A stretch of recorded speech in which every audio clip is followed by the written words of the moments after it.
मित्र, तुमने कभी गौर किया है, तुम्हारी सबसे बड़ी बीमारी दुख नहीं है, तुम्हारी सबसे बड़ी बीमारी गंभीरता है।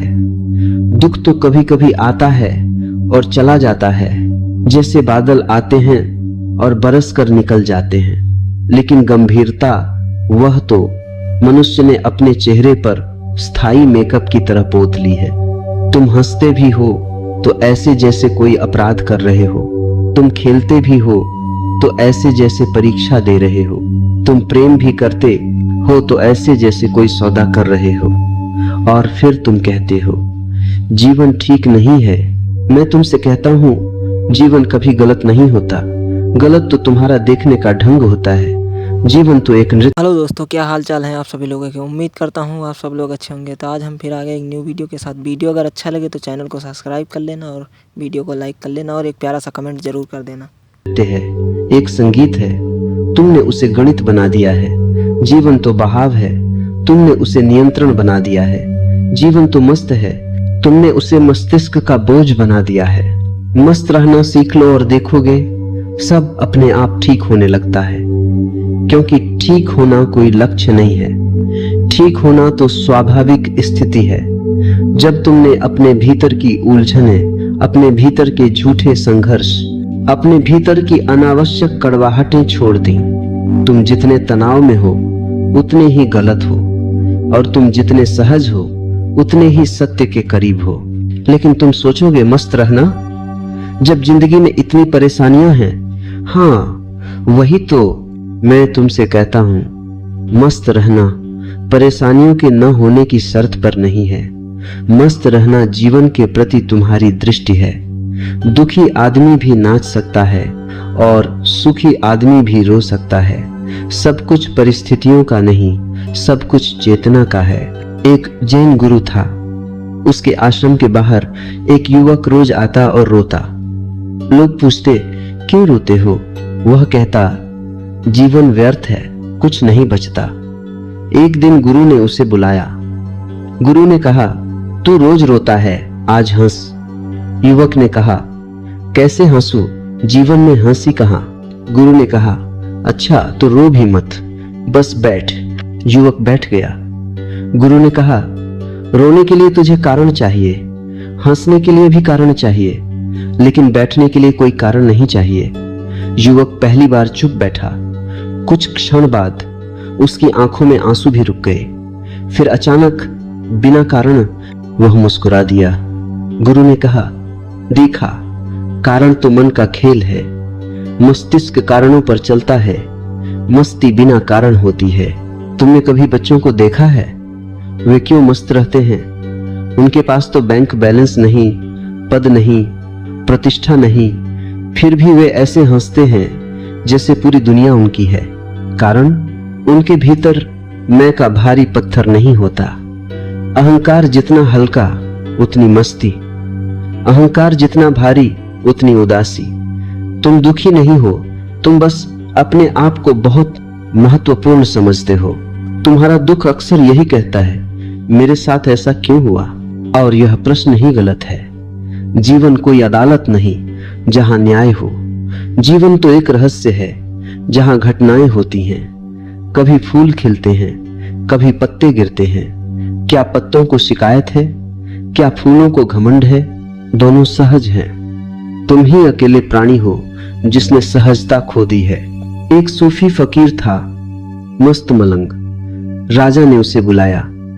राजा ने कहा लोग कहते हैं तू बहुत खुश रहता है, तेरे पास है क्या? फकीर ने कहा मेरे पास कुछ भी नहीं, इसलिए मैं खुश हूं। राजा चौंका, कुछ भी नहीं और खुश? फकीर हंसा। हाँ महाराज, आपके पास सब कुछ है, इसलिए आप डरे हुए हैं। जितना ज्यादा उतना डर कहीं खो न जाए। मेरे पास खोने को कुछ नहीं, डर को पकड़ने की जगह ही नहीं। राजा ने कहा तो क्या मैं सब छोड़ दूं? फकीर ने कहा चीजें मत छोड़ो, पकड़ छोड़ो। और यही मैं तुमसे भी कहता हूं, चीजें नहीं, पकड़ छोड़ो। पकड़ छूटते ही मस्ती उतरने लगती है। तुम्हारी नींद क्यों खराब है? क्योंकि तुम्हारा मन दिन भर करना करना का रोग लेकर घूमता है।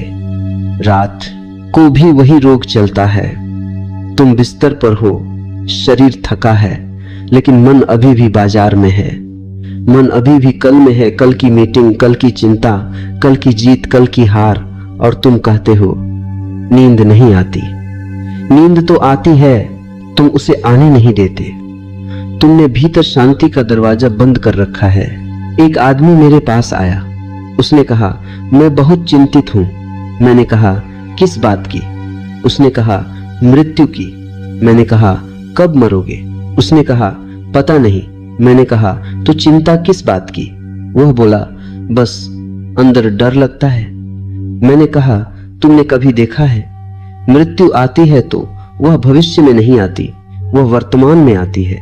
लेकिन तुम वर्तमान में नहीं रहते, इसलिए मृत्यु तुम पर शासन करती है। जो आदमी इस क्षण में है, उसके लिए मृत्यु भी एक घटना है, चिंता नहीं। वह चुप हो गया, फिर बोला तो मैं क्या करूं? मैंने कहा बस इस क्षण को पूरा जी लो। मस्ती इसी का नाम है। मस्ती कोई मनोरंजन नहीं है, मस्ती कोई शोर नहीं है। मस्ती तो भीतर की गहरी स्वीकृति है, एक हाँ, एक आमीन जो जीवन के प्रति तुम कह देते हो। हाँ, जो भी है ठीक है। तुम जब जीवन से लड़ते हो, तुम टूटते हो। तुम जब जीवन के साथ बहते हो, तुम खिलते हो। और याद रखना, मस्ती का मतलब वासना में गिर जाना नहीं। बहुत लोग यही भूल करते हैं। वे सोचते हैं मस्ती मतलब शराब, नशा, भोग। नहीं, वह मस्ती नकली है, वह मस्ती उधार है।